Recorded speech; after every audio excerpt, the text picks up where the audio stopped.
Hello बच्चों, last video में हमने जो पॉलिनोमियल का फैक्टराइजेशन करके उसके जीरोस फाइंड करे थे वो तो सिंपल क्वेश्चन था, लेकिन सिंपल क्वेश्चन तो आएगा नहीं, सीबीएसई हमें सिंपल क्वेश्चन नहीं देगा।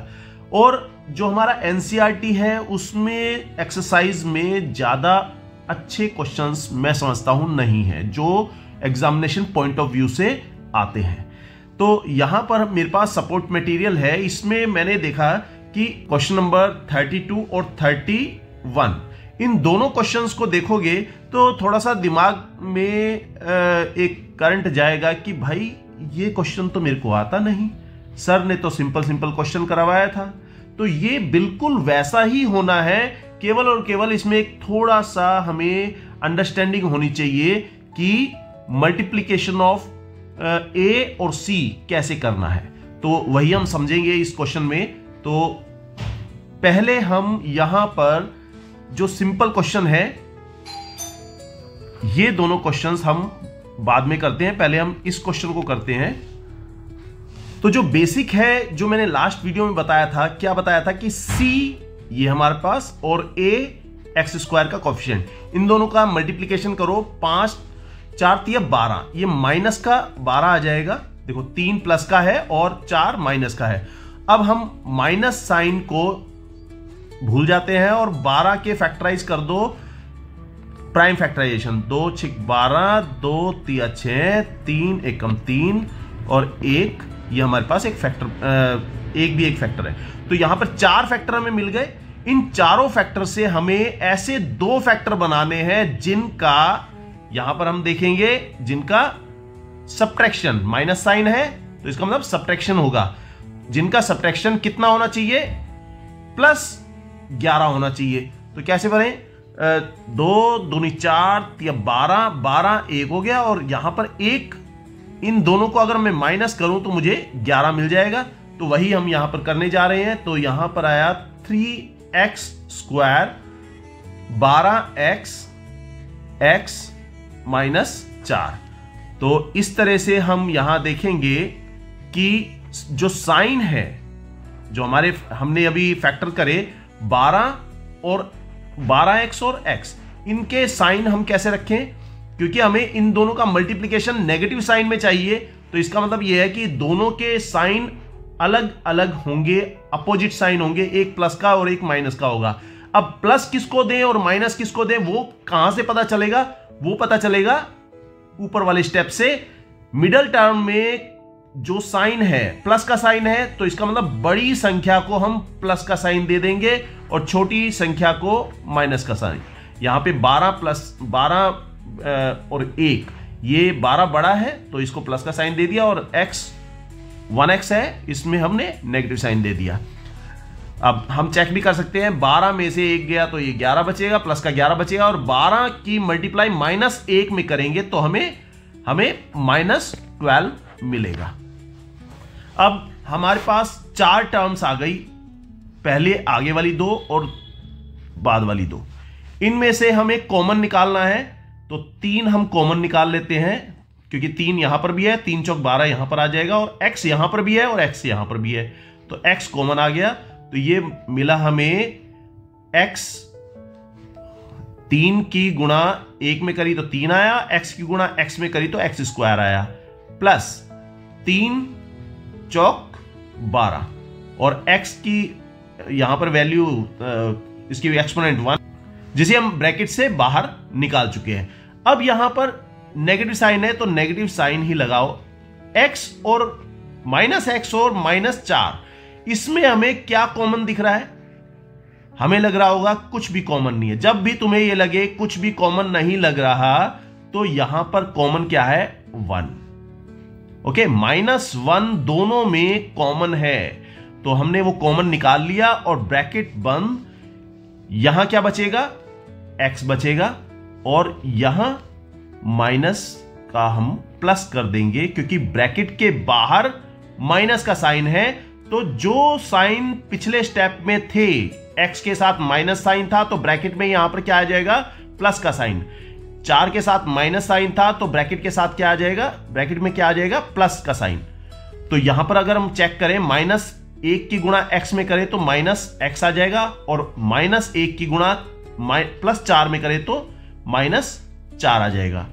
अब ये देखो, जब भी हम क्वेश्चन करेंगे तो ये दोनों वैल्यूज जो ब्रैकेट में आएंगी ये हमेशा सेम वैल्यू आएंगी। अगर नहीं आती सेम तो इसका मतलब कहीं ना कहीं हमने गलती करी है और हमें रीचेक करना होगा। ओके, ये नहीं कि यहां पर तुम्हारा माइनस का 4 आने लगे और तुम सोचो कि सर ने तो कुछ और बताया था कि दोनों की वैल्यू सेम आती है तो तुम प्लस कर दो। कहीं ना कहीं गलती होगी, उसको पहले रीचेक करना है।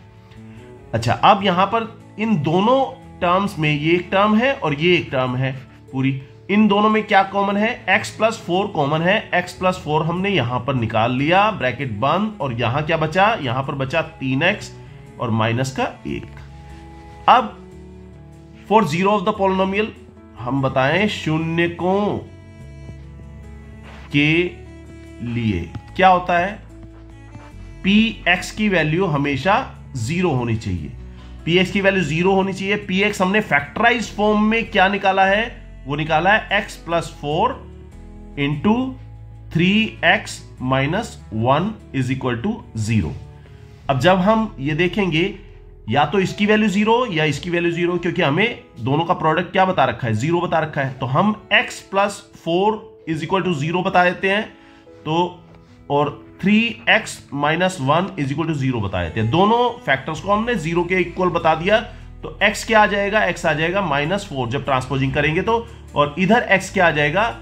ये -1 इधर गया, 1/3। तो हमारे पास जीरोस क्या हो गए? शून्य क्या हो गए हमारे पास? शून्य हो गए 4, माइनस का 4 और माइनस 1/, प्लस 1/3। ये दो शून्य आ गए। ये तो था हमारा सिंपल क्वेश्चन। अब हम करने जा रहे हैं जो थोड़ा सा टेढ़ा क्वेश्चन है। टेढ़ा क्वेश्चन ये रहा, ये वाला, x square minus 3x minus m plus 3। इसे करते हैं, ये 31 क्वेश्चन है सपोर्ट मटेरियल में। px हमें दे रखा है x square minus 3x minus m into m plus 3। अभी देखो यहां पर c की वैल्यू क्या है? -m इंटू m प्लस 3, और a की वैल्यू क्या है? यहां पर a की वैल्यू यहां पर 1 है, तो दोनों का मल्टीप्लीकेशन क्या आ गया? -m plus 3। सिंपल वही करना है, c की मल्टीप्लाई a में करो, मल्टीप्लीकेशन ये आ गया। नंबर आए या नहीं आए, हमारे को ये अलजेब्रिक फॉर्म में दे दिया, यहां पर वेरिएबल में आ गया, तो हम कुछ नहीं, इसको ऐसे ही करेंगे। अब इसके बाद जब हम इसके फैक्टराइज करें, क्योंकि इसके फैक्टर्स निकालने हैं ना, m प्लस 3, यहां पर अगर हम फैक्टर निकालें m, यहां क्या बचेगा? m प्लस 3 बचेगा, और फिर m प्लस 3, यहां क्या बचेगा? 1 आ गया। ओके, हमारे पास दो फैक्टर आ गए। अब जब हम इसके px is equal to X square, हमें चाहिए कि इन दोनों का, ये दो फैक्टर्स हो गए हमारे पास, ये दोनों फैक्टर्स का सब्ट्रैक्शन, यहां पे माइनस साइन है, सब्ट्रैक्शन कितना होना चाहिए? -3 आना चाहिए। दोनों फैक्टर्स का, ये जो दोनों फैक्टर्स हमने फैक्टराइज करे हैं, हमने फैक्टर जो हमारे पास c और a का मल्टीप्लीकेशन था, इसको फैक्टराइज करा तो दो फैक्टर्स मिले। इन दोनों फैक्टर्स का सब्ट्रैक्शन -3 होना चाहिए, तो वही हम करने जा रहे हैं।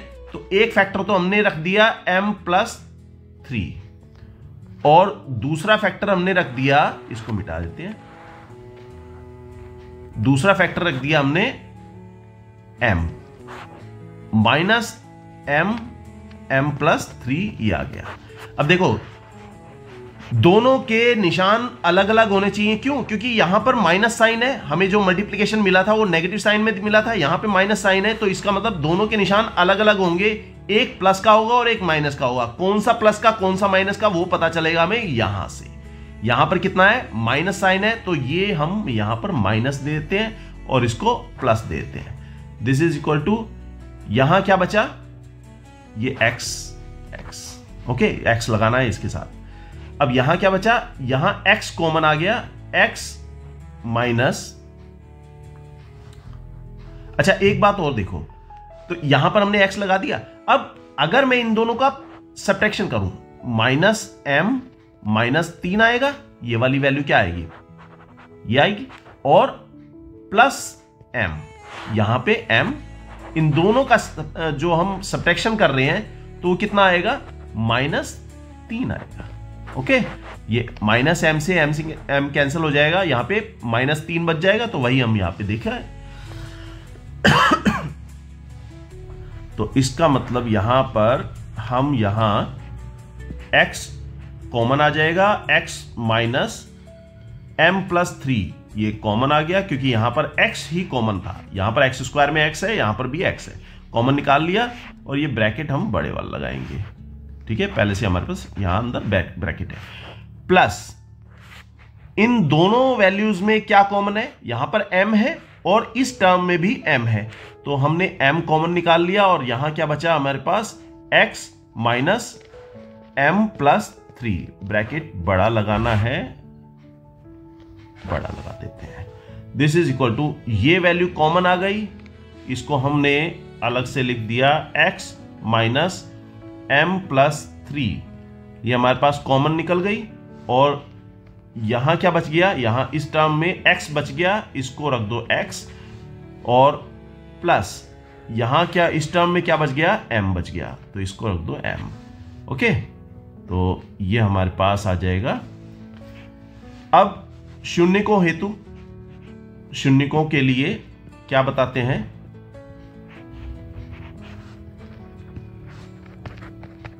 px की वैल्यू 0 होनी चाहिए। अब px की वैल्यू हमने फैक्टराइज फॉर्म में निकाल चुके हैं, तो ये आ जाएगा x माइनस m+3 ब्रैकेट बंद, और इंटू x+3, x+m है, x+m इज इक्वल टू 0 आ गया। जब हम देखेंगे कि दोनों की वैल्यू को हम 0 के इक्वल रख देते हैं, दोनों फैक्टर्स को, x minus m+3 is equal to 0 और x+m इज इक्वल टू 0। तो x की वैल्यू क्या आ गई, x की वैल्यू आ गई, ये पूरी टर्म, पूरी वैल्यू जो है इधर जाएगी राइट हैंड साइड में, तो ये ट्रांसपोज होके +3 plus x plus m+3 plus m+3, ये आ जाएगा क्योंकि माइनस साइन ब्रैकेट में है, और इधर x इज इक्वल टू क्या आ जाएगा, -m आ जाएगा। तो हमारे पास जो शून्यक हैं वो क्या आ जाएंगे, शून्यक हमारे पास आ गए m+3 और -m, तो ये दो शून्यक हमें पता चल गए। इसके बाद एक और क्वेश्चन है जो हमें थोड़ा सा टेढ़ा लग रहा है, ये question 4√3x² plus 5x minus 2√3, इसे सॉल्व करना है, तो इसको देखते हैं हम। तो px हमें दे रखा है, px is equal to 4√3x² plus 5x minus 2√3। तो सिंपल सी बात है, यहां पर c की वैल्यू क्या है, -2√3, इसकी मल्टीप्लाई किस में करनी है, x² के कोफिशिएंट के साथ जो कि a है, a और c का मल्टीप्लिकेशन देखो क्या होगा। तो यहां पर जो बच्चे गलती करते हैं वो पता चल जाएगा, 3 मल्टीप्लाइंग बाय -2√3, दोनों की मल्टीप्लाई करें तो क्या आएगा, 4 की मल्टीप्लाई 2 में करी, 4 दूनी 8, -8 हो गया, और 3√3 की मल्टीप्लाई √3 में करेंगे तो ये आ जाएगा 3, तो कितना आया, -24, 8 या 24 आ गया। अब 24 को हम, ये माइनस जो साइन है इसको अभी भूल जाओ, इसके हम फैक्टराइज कर देते हैं, यहां -24 लिख देते हैं। 24 के फैक्टर करो, 2 12 24, 2 6 12, 2 3 6, 3 1 कम 3 और 1 भी यहां पे फैक्टर बन गया। तो हमारे पास 1 2 3 4 5 फैक्टर्स हैं। इन पांचों फैक्टर्स में इन पांचों फैक्टर्स को आपस में हम मल्टीप्लाई करेंगे और ऐसे दो फैक्टर्स निकालेंगे, ऐसे दो फैक्टर्स बनाएंगे जिनका, यहां पर साइन देखा माइनस है, जिनका सब्ट्रैक्शन कितना होना चाहिए, यहां पर कितना है मिडिल टर्म में, +5 होना चाहिए। तो देखो कितना बनता है, 5 प्लस का 5 बनाना है, तो 2 तिया 6, 2 दूनी 4 दूनी 8, 8 तो ये हो गए और 3 ये हो गए, 3 एकम 3 हो गए। तो 2, 8 और 3 को हम सब्ट्रैक्ट करते हैं तो हमें 5 मिल जाएगा, तो वही हम करना चाह रहे हैं। तो px आ जाएगा हमारे पास 4√3x², इसको मिटा देते हैं, 4√3x², 8x एक बना था और 3x एक बना था, माइनस का 2√3। ओके, अब दोनों के यहां पर देखो, यहां पे नेगेटिव साइन है तो इसका मतलब दोनों के साइन अपोजिट होंगे, एक माइनस का एक प्लस का होगा। कौन सा प्लस का होगा वो देखेंगे हम, मिडिल टर्म में कौन सा साइन है, प्लस का साइन है। तो बड़ी संख्या 8 और 3 में कौन सी बड़ी है, 8, तो इसको बड़ी संख्या को प्लस का साइन दे दो, दूसरी संख्या को माइनस का। 8 तिया 24, माइनस का 24 मिल जाएगा हमें, यही आया था C और A का मल्टीप्लिकेशन, और 8 और 3 का जब हम सब्ट्रैक्शन करेंगे तो हमें 5 मिल जाएगा। तो इसका मतलब यहां पर अब हमें 4 टर्म मिल गई, अगली 2 और पिछली 2। इसमें से हमें कॉमन निकालना है। कॉमन क्या होगा, यहां पर देखो, यहां पे 4 है और यहां 8 है, 4 और 4 दूनी 8, दोनों में 4 कॉमन आ गया, यहां 4 लिख दिया, और यहां पर x², यहां x, तो x कॉमन आ गया, तो यहां क्या बचा, √3x प्लस 4 दूनी 8। अब यहां पर माइनस साइन है तो माइनस साइन लगा दो। अब 3 और 2√3, इसमें देखो क्या कॉमन निकलेगा। अभी मैंने बताया था √3 की मल्टीप्लाई जब √3 में करते हैं तो 3 आता है। ओके, सबको पता है। अब इसका मतलब जब यहां पे √3 है तो यहां पर कितना होगा, यहां पे 3 है ना, यहां पर √3 गुणा में √3, तो √3 यहां पर भी है और √3 इस 3 में भी है, तो इसका एक √3 हमने कॉमन निकाल लिया। ओके, अंदर क्या बचा, अंदर बचेगा √3 बच जाएगा। √3 की मल्टीप्लाई √3 में करेंगे तो 3 आ जाएगा और यहां पर x बचेगा। इसके बाद माइनस, देखो यहां पर माइनस साइन पहले से निकल चुका है, तो ऊपर ये माइनस का साइन था तो ये प्लस का हो गया, ये माइनस का साइन था तो ये प्लस का साइन हो जाएगा। क्या बचेगा, √3 तो बाहर निकल चुका है, यहां पर 2 बच जाएंगे। ओके, तो ये आ गया। इसके बाद दोनों वैल्यूज ब्रैकेट में जो वैल्यूज हैं दोनों सेम आ रही हैं, इसका मतलब हमारा क्वेश्चन सही हो रहा है। √3x प्लस 2 मल्टीप्लाइंग बाय, इस टर्म में क्या बच गया, ये वैल्यू तो बाहर निकल गई, यहां पर 4x बच जाएगा, 4x, और यहां इस टर्म में से ये वैल्यू निकल गई ब्रैकेट वाली बाहर, यहां √3 बच जाएगा, माइनस का √3 बच जाएगा। ओके, तो फिर वही बात, शून्य को हेतु या फिर फॉर जीरोज ऑफ px के जीरोस के लिए हमें px की वैल्यू 0 के बराबर बनानी है। तो 0 के बराबर बनाने के लिए अब हम फैक्टराइज फॉर्म में px रख देंगे, √3x plus 2 multiplying by 4x minus √3 is equal to 0। या तो पहला फैक्टर 0 हो बराबर 0, या फिर दूसरा फैक्टर 0 हो, 4x माइनस √3 बराबर 0 हो।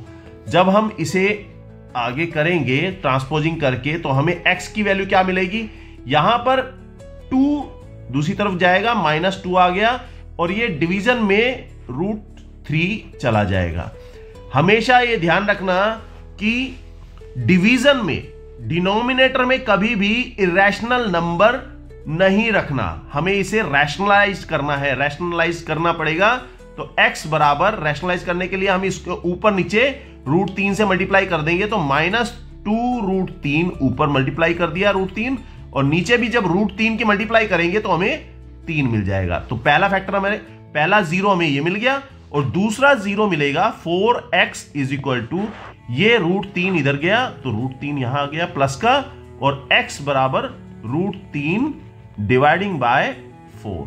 तो ये दो जीरोस हमें मिल गए, एक ये 0 है और दूसरा ये 0 है, zeros of the polynomial. Okay, तो ये क्वेश्चन कंप्लीट फैक्टराइज फॉर्म में। देखो जब हमें px दे रखा होगा तो हमें अल्फा और बीटा निकालने हैं।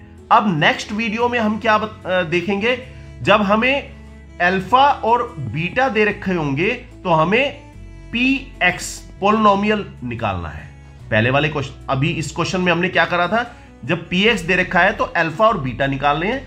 अब नेक्स्ट वीडियो में हम क्या देखेंगे, अल्फा और बीटा दे रखे होंगे, ये गिवन होंगे, और हमें px फाइंड करना होगा।